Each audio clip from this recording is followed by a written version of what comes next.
Hey guys, and welcome back to Arcane Assist. This is for Steamroller 2017 Week 2. I'm here with John. Say hi. Hey, what's up, guys?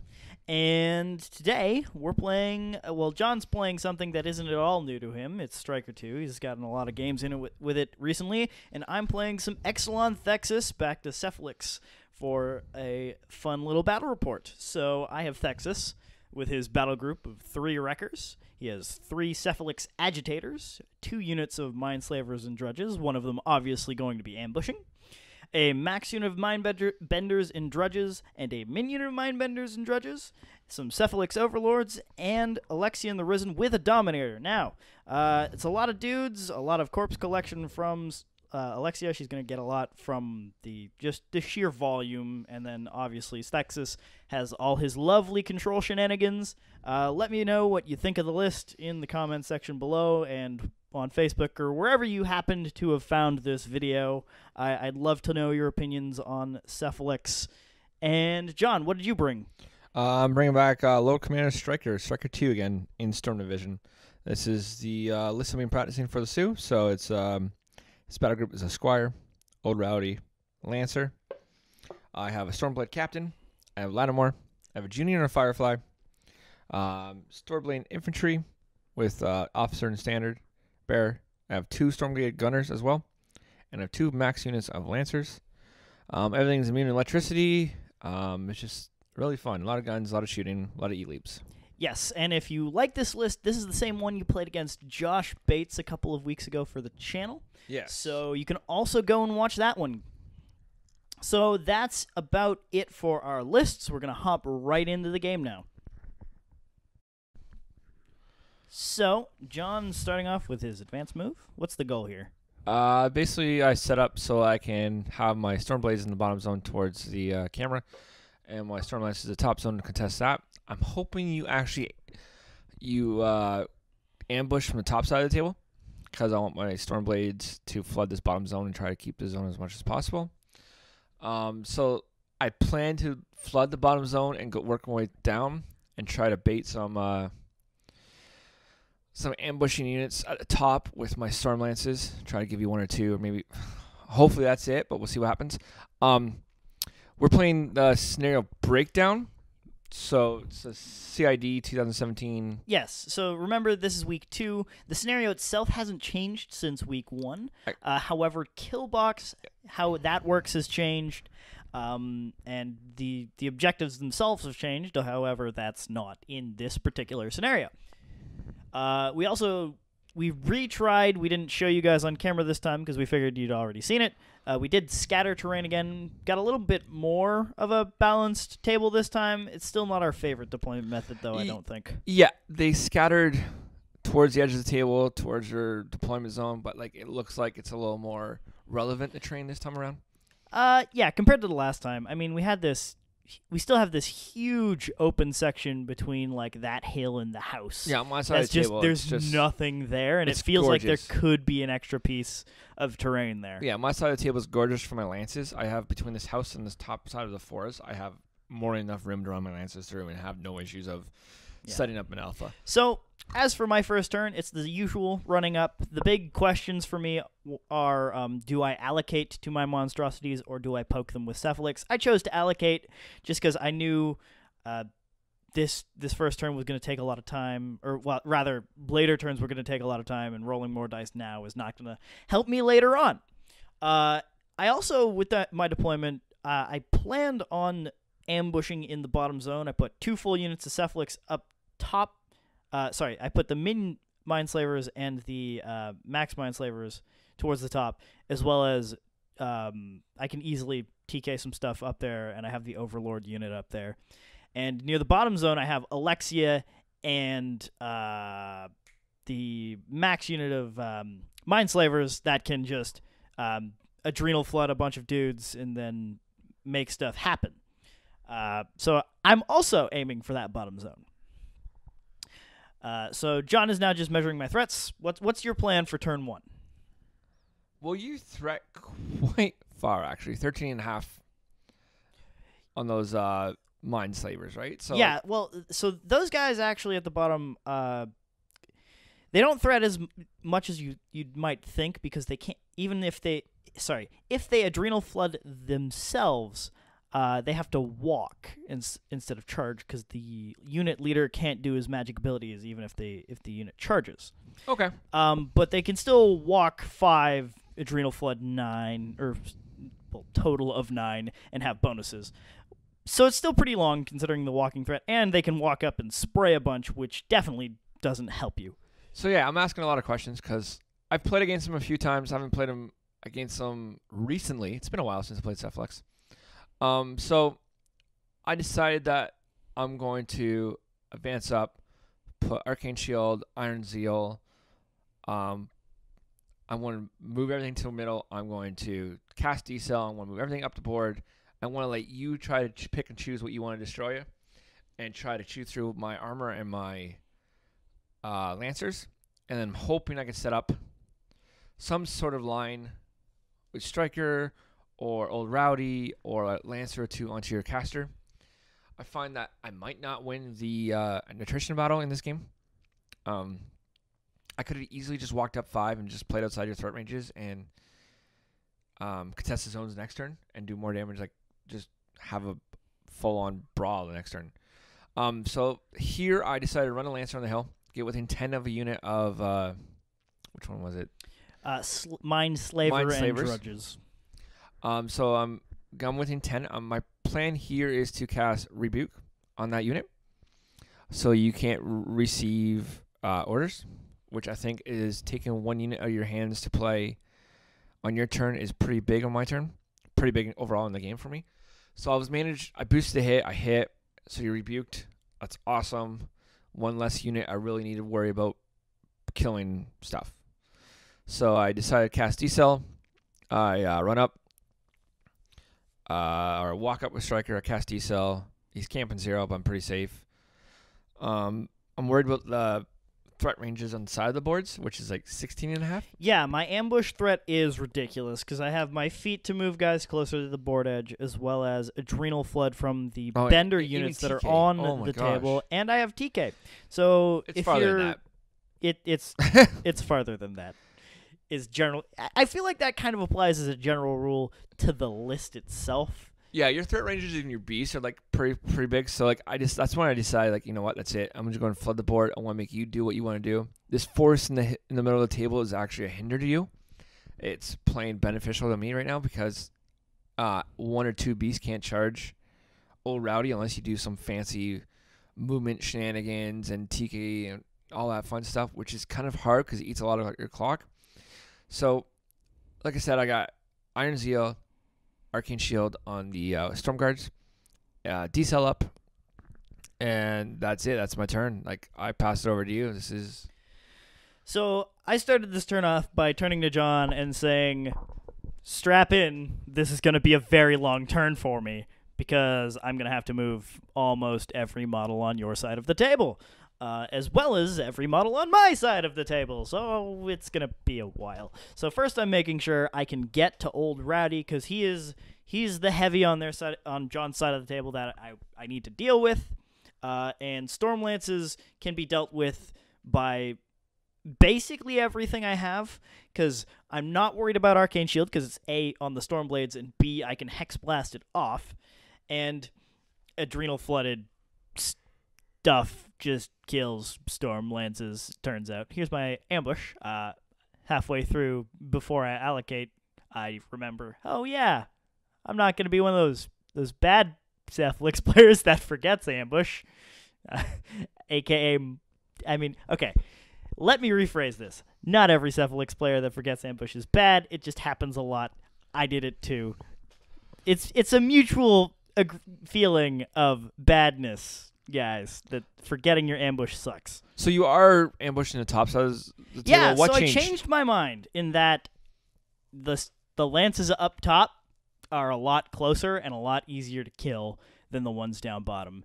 And I think that I have enough pressure in the bottom zone to deal with what you've displayed. I can put a Wrecker, Alexia, and a full unit of benders into whatever you put down bottom, and I can kind of use this top unit to just flank hard and just keep on going as deep as possible after they've cleared through the lances. They go through the next thing, etc., unless you deal with them.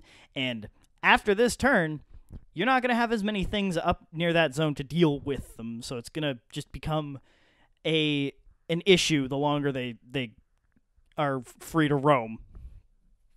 Here I am making room for the plan to start. Now, for the plan, I need to move Thexus up behind that forest so that he can feet and get most of John's army in the range of my feet, as well as TK up a Monstrosity and Hex Blast Arcane Shield off of the Stormblades just because I can, and because it'll make it easier for Alexia and the Risen to kill some Stormblades, as well as whatever else happens to go in on them this turn, because I have a lot of units that can go do stuff to things, and it's going to take a long time.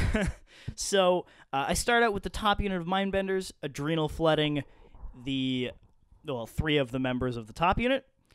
This makes them have a 4-inch advance, plus 4 strength and mat. So they're going to kill some Stormlances when they can. This also kills 3 of the Benders, but whatever. I have some dudes that are going to kill some dudes. I think 3 Stormlances are much more valuable than 3 Drudges. However, we don't charge immediately. We are also going to move up Thexus. So Thexus starts as a proxy base, and will probably live as a proxy base for a while because his model is huge, overhangs a lot, and is generally annoying to play with. Yeah. So I get most of John's army, except for, I think, 1 Stormlance on either side. And Squire. And Squire, because he's way the hell back there. But yeah, he gets everything under his feet, which is just what, you move my army 2 inches wherever you want? Yeah, I can push them 2 inches in any direction. So I push the back guys farther back, I push the front guys farther forward into my threat ranges, Stormlances go to the sides. I kind of group up the Stormlances in such a way that Alexia and the Risen can go after them a bit.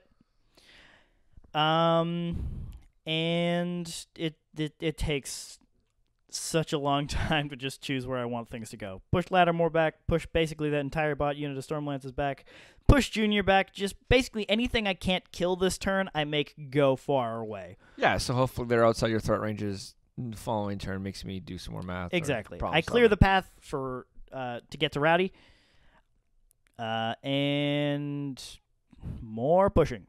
So basically, by the end of this, I have a path to Rowdy that after I TK my Monstrosity forward, I'm going to be able to murderize him. So with this line of play, you're hoping to kill Old Rowdy, the unit of Stormblades, it seems like, in the bottom, and a couple, and 2 or 3 lances at top side? 3 lances, probably 4 or 5, 6-ish Stormblades, and Old Rowdy. Yeah. Okay. 3 lances, that. Yep. That's the plan. That's a pretty big swing. That's a good swing for you. Yeah, 3 lances top side of the table makes me really bleed units at top side of the table. And I don't know how much more to put into it. So you TK. So I TK a Monstrosity forward, and I Hex Blast the Stormblade unit. Okay. Oh yeah, you have arc to nodes, get rid right? of. Yes, because yeah. All of my Monstrosities can be arced through with Spell Driver, which does D3 plus 1 damage to them, but allows me to cast a spell through them. So this Monstrosity is getting arced through. It'll take some damage, but I hit the Hex Blast. I think I might kill a dude with it. Armor 18 under mini feet. Yeah, so I'll need a 6 to kill. Kills a dude. Blast damage does not kill a guy because it needs a 12. So that's that. And I also remember that I have agitators, so I try to figure out a way to get the agitator up there. This isn't against the proxy base rule because Thexus can't physically fit on the table. Comment section. So, where can the agitator fit? Well, right in front of Thexus, after some janky measuring, trying not to bump things, and bumping things anyway because I'm a clumsy human. With a clumsy meat bag. Okay, so he goes around. after some measuring. And happens, I don't think he will get within 5, but he ends up getting within 5. Turns out, I was wrong. To my own benefit. Yay. So, for those who don't know, agitators have a rule called Instigate, which is a magic ability that gives monstrosities within 5 inches of it, or its command range, if anything reduces that stat these days, +2 to attack and damage rolls. So this monstrosity is going to be Mat 7, pound 19. And old Rowdy is 19 with a shield, so it goes to 20, but you ignore it. Yeah, buckler goes to 20, but I'm chain weapons, so I ignore the buckler, so it's dice even. I decide to boost the defense 12. I decide to boost the charge attack because I figure it's important and don't want to miss it, even though it's only 5s to hit. And I do a boatload of damage. She's 13 damage first hit. And I just continue swinging, 5s to hit. Leave him with just his left arm and his movement. You leave me 1 in my left arm and the movement column. You leave me on 8 boxes total, I think, in the end. Something like that. So I don't quite kill old Rowdy, but I pretty heavily cripple him. I'm okay with that. You cripple him, but old Rowdy's special because he doesn't need a focus to run a charge. He has aggressive, which is good, but I'm still not worried because he only gets 1 attack. Next up, I have these drudges up top that can go into some storm lances. I guess I go with Alexia and the Risen first. Okay, so next up, I have Alexia and the Risen. Yeah, you just walk with them. They're walking, mostly because I want Alexia to shoot a thing that's important. So Risen go up, and the Dominator comes up as well, because he's attached to the unit. Makes them amazing. It gives everything tough, which on zombies is just stupid. Tough zombies, yeah. So they're gonna do 2-2-man CMAs onto some storm blades. They're gonna miss and then 12, hit 18. and then not kill. So they fail to kill both storm blades rather. Alexia then takes a hand cannon shot at the storm lance. I can storm things. Hits. It's dice off 7 because of decel. I do 6 damage and kill a storm lance with a hand. Because you boosted hit cannon. and you boosted the damage with using your zombies as sack pawns. You can use them as focus. Yeah. Sack pawn is a different rule. It's different stuff. So, kill the storm lance. Woo! Now what? Do I kill more storm lances? Apparently I'm still not doing that yet. Okay. This agitator is going to try to influence a Stormblade on the hill and just hit the Firefly in the back, I believe. He's going to miss. There's the miss. Needs a 7, Defense rolls 14, a 6. Rolls a 6. Yeah, you try to influence a few times here. Yeah, it's just they don't have anything else to do because they don't have any monstrosities that can get into range of other stuff. So they're just going to shoot more things because they can. And it's better to... So I feel like it's important in a lot of games to remember to just get as much work done out of your models as possible. I have influence. It's not a great spell, but there's a chance it'll kill something, so I'm going to use it. I'm not just going to do nothing with him. I can run into a useful position for next turn, or I can try to kill models. Those are the 2 things I can do. I'm going to do those things. I'm not going to say, oh, he's useless. He's going to stand still and do nothing. This unit at the top is finally going to kill some storm lances. They run up a bunch. 1-to-1. These are now Mat 9, Pow 16. Dice off 1. Dice off 1 if they hit. Need 4s to hit. First guy hits. Charge attack. Dice -1. Needs to roll 6 to kill. He does it. Murders a dude. Bam. Second guy. Same thing. 4s to hit, 6 kills. Yeah, I was quite surprised when he started, these guys were just, knocking these storm lances off the table. Boom. Dice off 1 on a charge attack. You took out over half a unit. 3 storm lances. Yeah, with 3 guys. Woo! It only cost you a sacrifice of 3 guys. Yeah. So totally worth the 3 mind for sure. bender drudges. Because basically, in the end, whatever you kill near Alexia brings back more Risen. So I mean, that was the opposite. She wasn't near. No, but I mean, for those, but if she was, that'd be pretty sweet.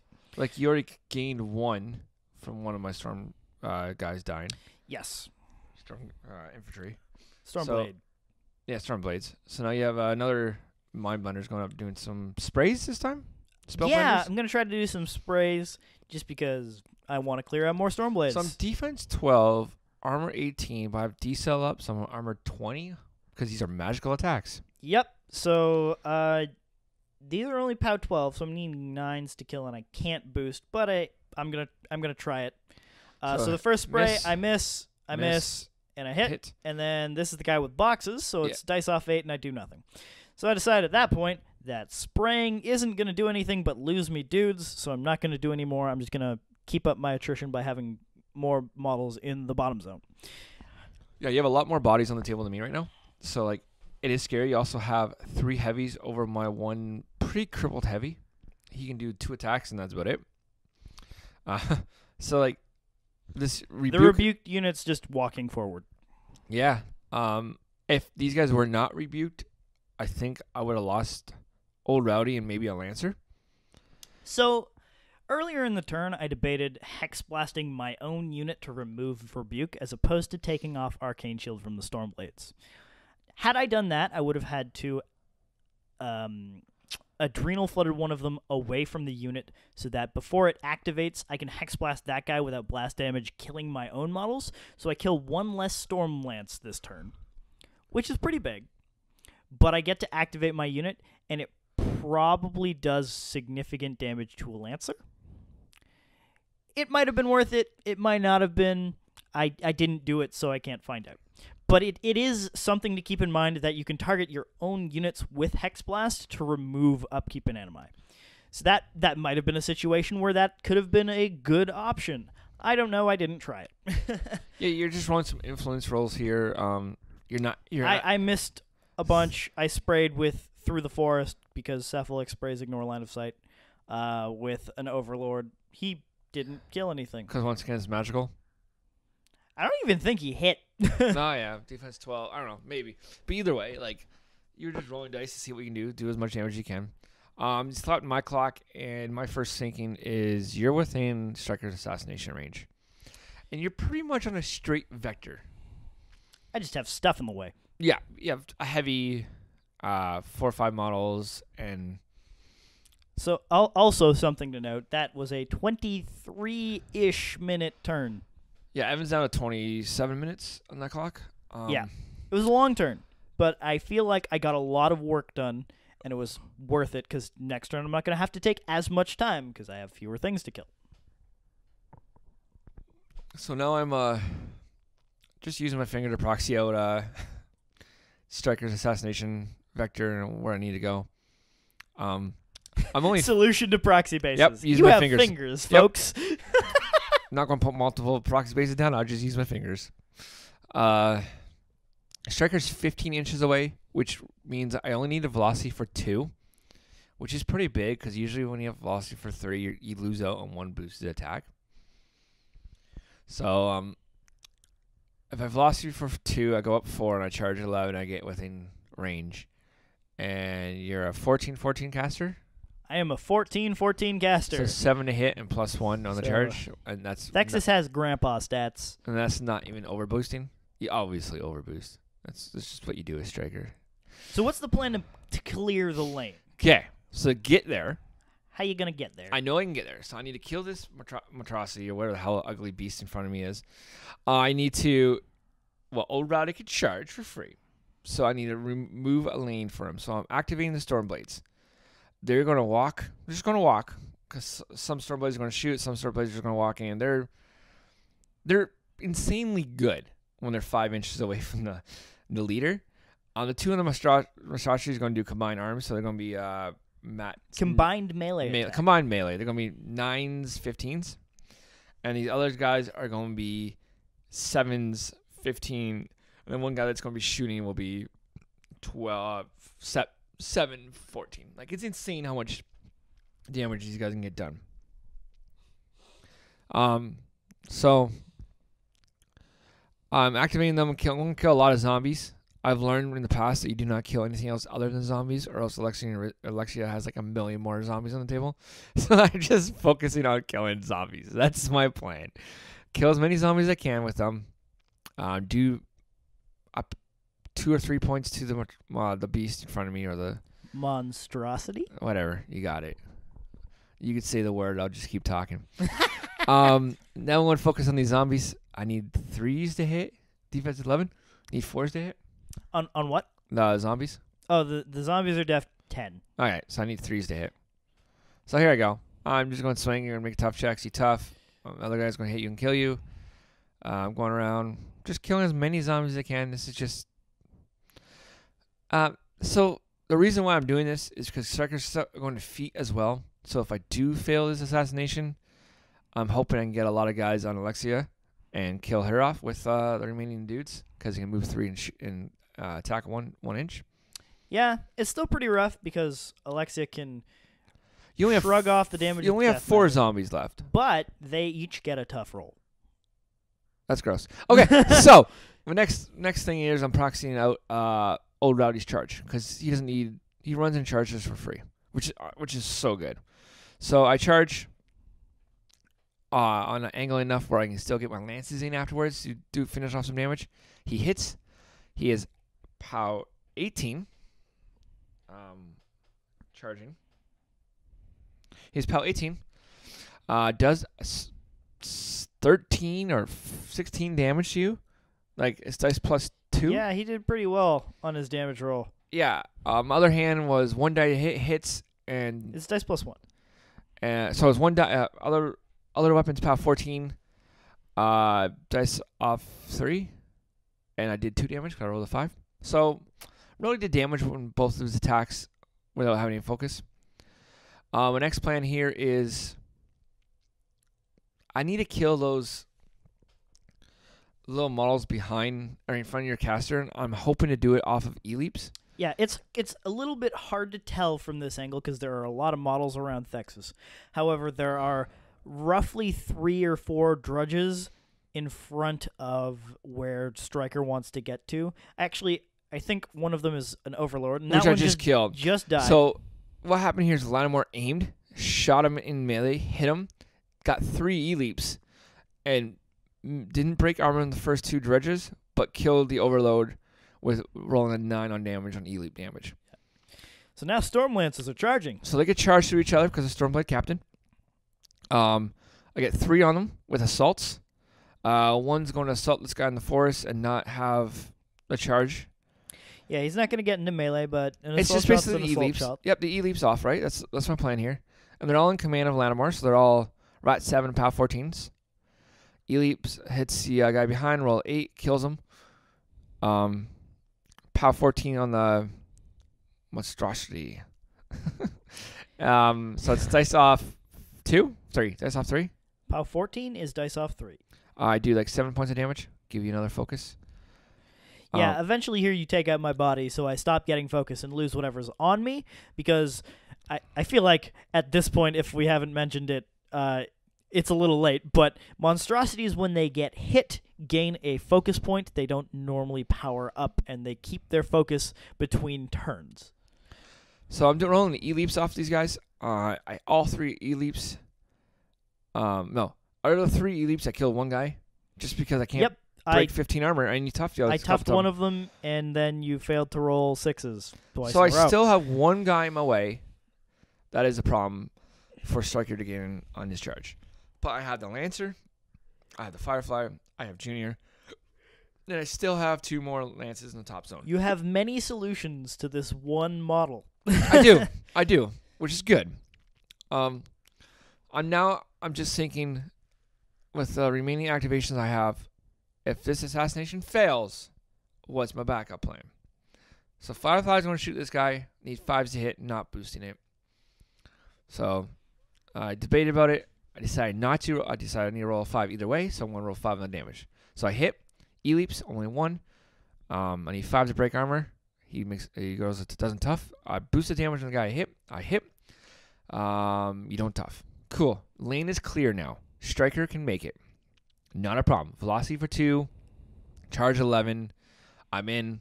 I'm still in that guy's melee beside me. So now I'm debating, do I do the rest of the stuff or do I just go for it? I was like, you know what? Just go for it, because either way, this is what I'm going to do, and if I fail it, if it doesn't work, then I can decide what to do with the rest of my army after. So I did feat. So I have an extra attack. Assuming you need it. Assuming I need it. Because currently I'm sitting on, took one off the Squire, 2 for velocity, and I got 5. So it'll be boost to hit. So that's 1. That's boost to hit the charge. Buy and boost. Buy the boost. 3 attacks, needing 7s, and I'm overloading. So let's see here. I'm debating if I overload for 3 or I overload for 2. You're a 14-14 caster. There's no point overloading for 3 because I have a chance of killing myself. Old man stats. So I overload for 2. Doing the math, I have velocity, I charge. Cool. Overload now. Anytime during activation. I'm going to overload for 2. I roll 10. I'm a POW 25. I take 7 damage. I'm a POW 25. Dice plus 11? Plus 11. Cool. I boost a hit. Dice plus 11. I boost a hit. I hit. I Charge damage is boosted. 24 damage. On charge, you reduce it to 19, and I kill you. I reduce it to 19, which still kills most casters in the game. 14-14 is not a good stat line. Generally, you just end up not getting killed because you're farther back than I was. I'll admit I got a bit greedy on that second turn, and I should have used more dudes from the Drudges unit to screen myself. However, I thought I did a lot of work.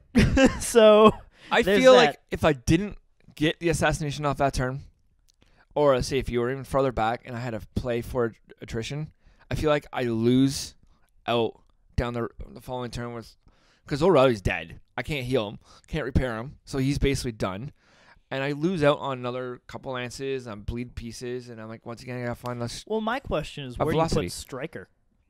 Yeah. Where does he go that he doesn't get assassinated? And not kill himself in kill box. That too. Because 12 inches. I'm more worried about, like, one wrecker runs, I TK you through him, then TK a wrecker forward, and then just charge you and you die. Yeah, I had to play for assassination. It wasn't my plan going into it, but when the window opened, I was like, I need to clear out what I can to get this done, and I feel like it was the right play. I feel like my assassination was pretty high. Like, oh yeah, no, all you had to do was get to Thexus, because 7s to hit, basically anything to kill. I only have one focus to reduce damage, so I'm arm 14. Your dice plus 1 normally, like, yeah, without and I roll a 10, so it was dice plus 11 in the end.